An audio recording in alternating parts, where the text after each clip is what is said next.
Space, the final frontier. To boldly go where no man has gone before. In an orbit about 250 miles above Earth, the station travels at a speed of 17,500 miles per hour, circling the globe every 90 minutes.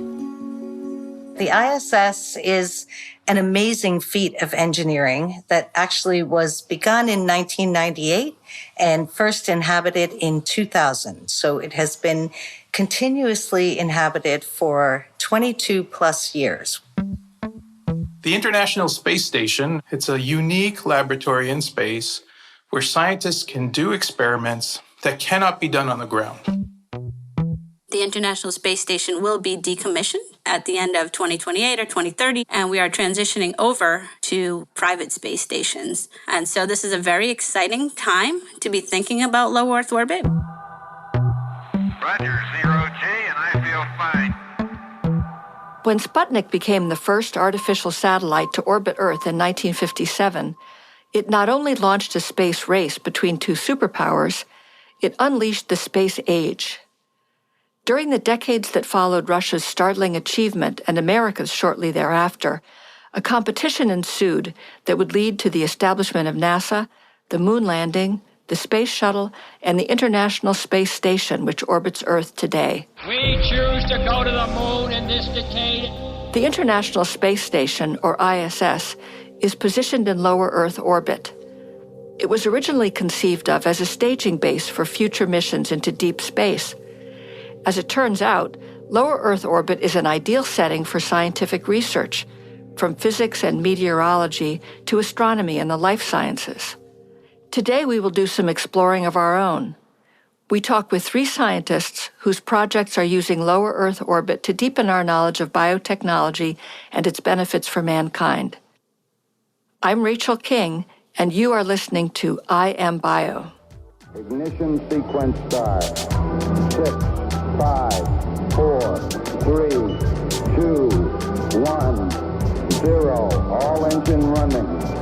Liftoff. We have a liftoff. Roger, nice to be in orbit.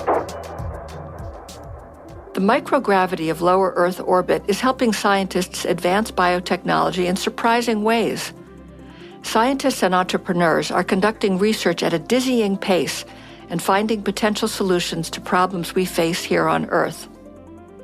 Each of our guests is involved with a different aspect of biotechnology research in space, but as you will see, there are commonalities across their endeavors. I am Jana Studemeyer, Director of In-Space Manufacturing at Axiom Space. My name is Alan Berenstain. I'm the Chief Strategy Officer at Space Tango. My name is Nicole Wagner, and I am the President and CEO of LAM Division. Before we discuss the exciting projects our guests have in space, let's talk about the appeal of lower Earth orbit, or LEO as it's often called, some 250 miles from Earth. One advantage of microgravity is the acceleration of biotech research by improving things like protein crystallization, as Space Tango's Alan Berenstain describes. Scientists and researchers on Earth use protein crystallization to help with drug discovery. Proteins in our bodies are responsible for regulating a lot of the processes in our bodies. They break things down, they build things up, and the regulation of these proteins can help keep us healthy. And in some cases, some runaway proteins do things that are not so good for us. And so understanding how these proteins work is important. Some proteins can be regulated in a way to turn them on or turn them off using certain drugs. And these drugs are used like a key into a keyhole to activate or deactivate them, depending on whether it's a beneficial protein or not. In order to design that key, you need to understand what that protein looks like at the molecular level. And on Earth, people have done this for a long time. They grow crystals of these proteins, and then they look at these proteins using X-ray diffraction. And what that does is that it gives you a very detailed 3D image of what that keyhole looks like, so that you can design a molecular key to fit into that keyhole to either activate or deactivate that protein, depending on what you want to do with that protein. And what does space have to do with any of this? Alan continues. Microgravity creates that quiescent environment where protein crystals have been shown to grow bigger, to grow more perfectly. So you send these proteins into space to crystallize them, you bring them back on Earth. And because those proteins are a little bit more perfect, when you do the X-ray crystallography on them, you get a much higher resolution image, 3D image of those proteins. So you can design that molecular key that fits in, that drug, exactly the way it needs to be to interact with that protein. So it helps in drug discovery, drug design, to grow some proteins that may be hard to grow on the ground very nicely. And it's been shown many times now that growing them in space can help you make a protein crystal that's that much more perfect that allows you to design that drug that will interact with it. Jana Studemeyer of Axiom Space explains that space is truly a new frontier. The absence of gravity allows unique insight into the fundamental processes that drive our understanding of our world, science, technology, even life itself. And when I first transitioned from biotech and pharma over to the space industry, it was interesting because the reason that I did it was because of the science. It really is a true innovation platform to work in a microgravity environment. Taking gravity out of the equation is not something that we can really think about because it's inherent in everything that we do. Our day-to-day activities involve gravity so much that you don't think about what it would be like to remove that force. When you do, the changes that you see are not what you might expect in terms of biological systems as well as physical sciences. So, for example, there's no sedimentation in microgravity. You don't have convection-driven buoyancy. Heat doesn't rise. So things stay in the environment that you put them in. And for things like cells that are providing different types of growth factors that they're emitting into the media, or for layer deposition, things that require surface tension forces, which are much stronger in microgravity, you get to see things change in terms of cell-cell interactions, cell matrix interactions, the way that proteins actually form, and even the way that you have the ability to understand changes in gene expression. And that's traditionally the way that research has been conducted on the ISS. It's look at what you can learn about a process in that environment and translate that to the ground. For Lamb Division's Nicole Wagner, it was a chance meeting during a workshop that raised her awareness of the benefits of space research. The work that we're doing in microgravity right now all started back in 2016 when Lamb Division was part of the Mass Challenge Accelerator program. So for those of you who aren't familiar with the Mass Challenge Accelerator program, it's a program that is located in Boston where the participants get a lot of help from mentors and other industry professionals to help them develop their technology and take it through commercialization. We were accepted into that cohort back in 2016, and it was very serendipitous. I was sitting at the table, and somebody came around that day, and they knocked on the table, and they said, hey, by the way, CASIS, which is the Center for Advancement of Science and Space, and Boeing are here, and they have a workshop talking about some of the ways that microgravity can be used to generate products that have benefit to Earth. And that day I had nothing to do. I said, all right, well, I'll go down the hall and see what this is all about. So I took a walk down the hall, and I was expecting at the time to hear presentations about NASA and deep space. I wasn't expecting to hear about all of the work that's going on in the International Space Station and the benefit of that work to patients or people on Earth. So when I was in that presentation, we started to talk about bioprinting, tissues, organs on chips.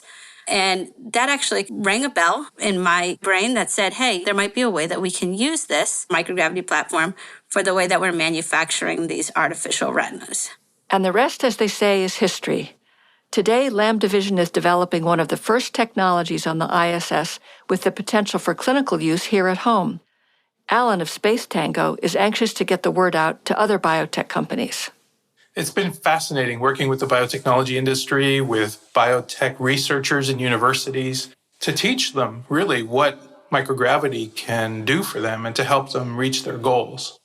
It's an environment in which you can do research that cannot be done on the ground. It creates an environment where you can maybe replace some of your techniques on the ground by doing it in space. It can be time effective and cost effective. It can take a long time, for example, animal models to develop certain disease characteristics that you would want to do some drug screening on, for example, where we can do that in a matter of days on ISS using cells.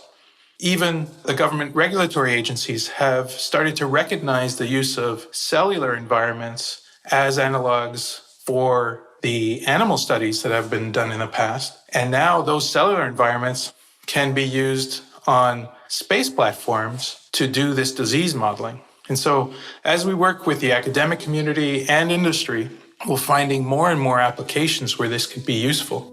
We can even use the microgravity environment for doing some special bioprinting, for example. Bioprinting is big in biotech. What we can do in microgravity is make sure that as you're printing, if you need to have a nice, constant, or uniform distribution of cells or distribution of drug that might settle otherwise on Earth, it won't settle in microgravity. So we can print, for example, some structures that mimic bones or that mimic joints or that mimic other biological environments where we can uniformly distribute materials within that printed piece. We reach out all the time and we're getting a lot of interest. It's fascinating. Biotech companies may want to look at Lambda Vision as a case study for life sciences research in space. Nicole explains the basis of her technology.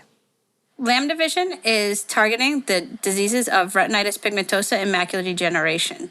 So our goal is to restore vision for those patients. Retinitis pigmentosa affects about 100,000 people in the United States and about 1 million people globally. Macular degeneration, on the other hand, it affects about 10 million people in the United States and over 50 million people globally.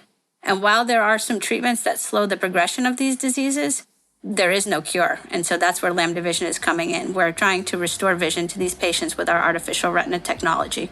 The artificial retina that's developed by Lambda Vision uses the light-activated protein bacteriorhodopsin to restore vision in the eyes. What happens when you have retinitis pigmentosa or macular degeneration, the light-sensing cells, or your rods and cones, they die.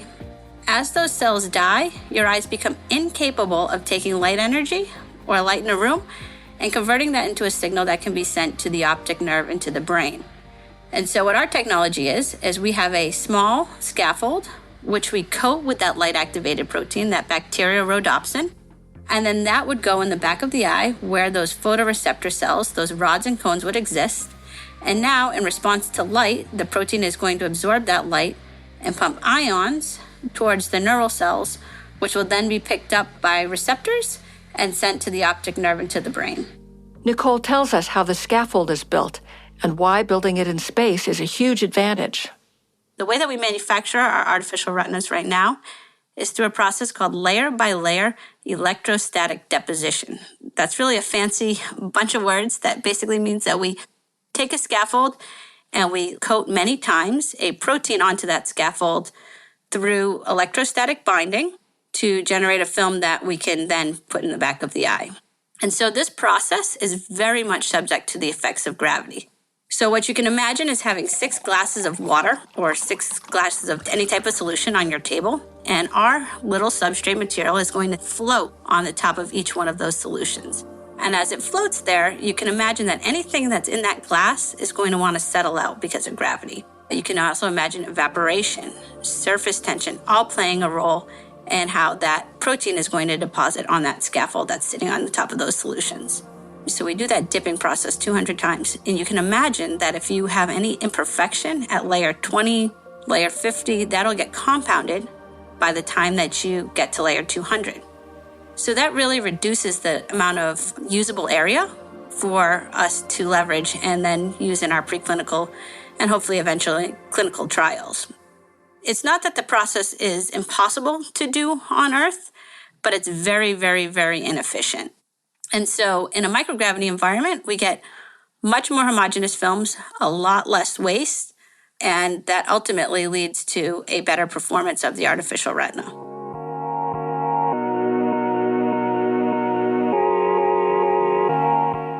When we come back from a break, we'll discover how companies are working together to advance science in space.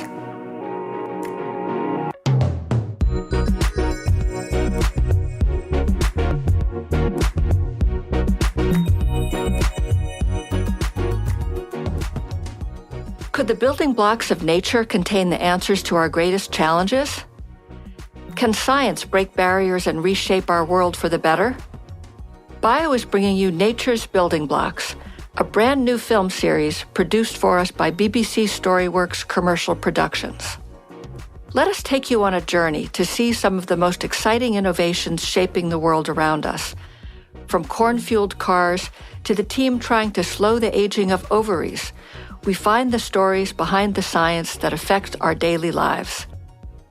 Discover how science answers some of our biggest questions. Stream the series now at naturesbuildingblocksseries.com.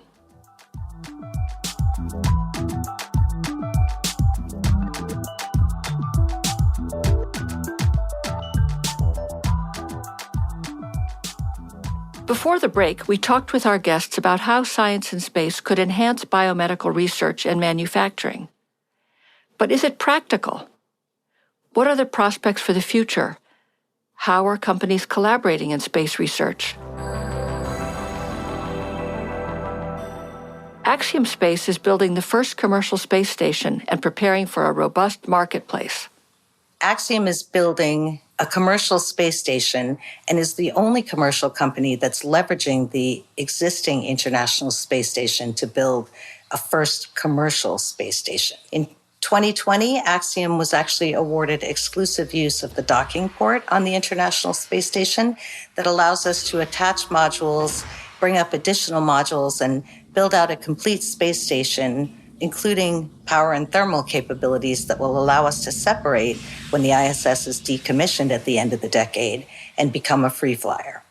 On the International Space Station, the work that goes on right now supports things like fundamental science, as well as applied research that can be related to future in-space manufacturing applications. Commercial space stations will be critical to the growing space economy, especially as the ISS is decommissioned and governments increasingly turn to the private sector for services.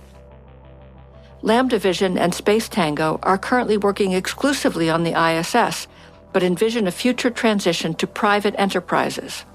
So to date, we have flown 7 experiments to the International Space Station since 2018.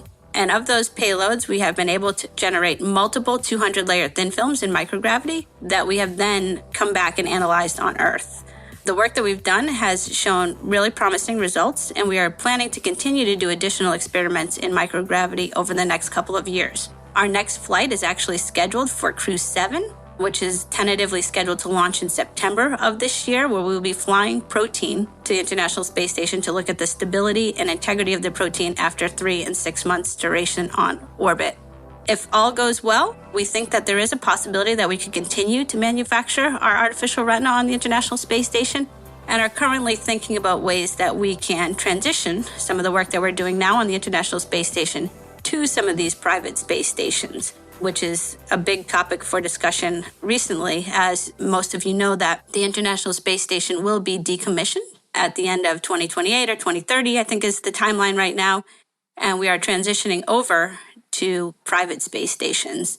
And so this is a very exciting time to be thinking about low Earth orbit, because we are thinking about what ideally we would like to see on these other space stations and how our project may integrate into some of these designs. Space Tango is designing experiments for space research on the ISS and believes future breakthroughs in both healthcare and technology may occur off of our planet. Space Tango is focused on developing tools that help scientists do their studies in microgravity, but also help us manufacture new products in space. And what we do at Space Tango is we build these, what we call cube labs. These are small, shoebox-sized, sealed boxes in which the magic happens, where we'll do these automated experiments and control them from our control room in Lexington, Kentucky, while they're on ISS. And we can grow cells, we can grow plants, We can monitor what's going on using microscopes, control the microscopes. We can feed the cells that need to be fed. We can keep them at the right temperature. And we can work with the astronauts to install the hardware on ISS during the experiments and also bring them back. And we work with SpaceX, we work with NASA, we work with the whole chain that it takes to launch one of these boxes and come back. But pretty much every launch to ISS has 3 or 4 or 5 of our Cube Labs on board to do a month worth of experiments and then come back. As Nicole explains, Lambda Vision's experiments are made possible with Space Tango's shoeboxes. When we are doing our experiments on the International Space Station, what we have is we have an experiment that is in what we call a Cube Lab. So this is a shoebox that Space Tango has developed, which contains a whole bunch of hardware. So a lot of pumps and tubing that pushes protein over our scaffold in a microgravity environment. One of the really great things about the work that we're doing with Space Tango is that we also have the ability to monitor in real time. So through each of these flights, what we're looking at, we have a lot of cameras where we're actually monitoring the films in real time to see how that protein is being deposited on the thin films. Once those thin films come back to Earth, they come back on a rocket, we get them back, we then take them apart. So we take those shoeboxes apart at Kennedy Space Center. We take out our samples. This is called deintegration. So we deintegrate that box. We then take those samples, send them back to Lambda Vision's lab, where we do a number of analytical techniques to compare the work that was done in microgravity to how we're seeing the films on Earth. And to date, we have not seen any difference in terms of changes in stability or things like that. We haven't seen any issues there. These breakthroughs are certainly exciting, but what will it take to bring space research into the mainstream? Is there a future in space for biotechnology? And does space research make sense financially? Jana brings us back down to Earth. Doing research in microgravity, we always say if you can do it in the lab down the hall, you actually should. Because right now, we are not in a full commercial cycle and launch costs are still pretty expensive. And so a lot of the research that has been done on the International Space Station to date, the upmass, downmass, and crew time costs are actually subsidized by NASA and the ISS National Laboratory. That's not going to be the case for commercial space, and we need those launch costs to come down. But what we're seeing is an inflection point. Where we are in the market right now is that there are more launches that we're seeing than ever. In fact, the traffic at station is almost like a busy airport. So you're starting to see the cadence really pick up. As that happens and launch costs go down, and we have more access to crew on orbit that can help to conduct this research and look at in-space manufacturing applications with facilities that actually allow us to do that, you're going to see, I think, a change going to space. It's going to become more routine. When it does, the costs will be much more in line. Nicole says that developing Lambda Vision's artificial retina in space is already cost-effective. Lambda Vision's artificial retina, we are completely autonomous, so we don't need any astronaut time. We can make many artificial retinas in that shoebox, so we don't need a lot of mass or volume. Think of our artificial retina like a hole punch. It's a very, very thin film. Another thing that drives ability to use the space station is whether or not you need heating or cooling, power. Our protein is very stable, and because it is so stable, we don't need heating or cooling, and so we can fly under ambient conditions. So this is another advantage for why this artificial retina technology has such potential and is a great use case for microgravity. Alan also believes that the future is bright for the space economy. The transition from the International Space Station, which is owned by governments around the world, to commercial space stations will give rise to new opportunities for commercial companies. The next iteration is going to be these commercial space stations. And so the benefit is to commercial enterprise to do things in ways they haven't done it before, to do it cheaper, to allow them to have other customers as well, to be more flexible. It does potentially give the government access to cheaper services overall. And at the same time, it creates an ecosystem of other companies. It will still be the beginning of a new exciting era of doing science and exploration in low Earth orbit. Nicole perfectly sums up the future for biotech in the space economy. A lot of the excitement around the work that Lambda Vision is doing, as well as a number of other companies in microgravity, is really thinking about how we can transform and really build out this low Earth orbit economy. Thinking about ways that we're transitioning from ISS to these commercial platforms and the role that some of these implementation partners will play in that, as well as the role in what they're calling these CLDs, commercial LEO destinations, will play. And so this is a very, very exciting time for biotech, of course, of all things, but it's also very exciting for companies that are looking to leverage microgravity to develop or manufacture or commercialize their products. Truly, the sky is the limit in humanity's search for ways to improve our condition. Lower Earth orbit offers a whole new stratosphere to explore, create, and innovate. Perhaps space is the next frontier for biotechnology. We're excited about what the next chapter might bring. I want to thank our guests, Alan, Jana, and Nicole, for a fascinating discussion of what is possible for biotechnology in the sky. Make sure to subscribe, rate, and/or review this podcast and follow us on Twitter, Facebook, and LinkedIn at I Am Biotech. And subscribe to Good Day Bio at bio.org/goodday.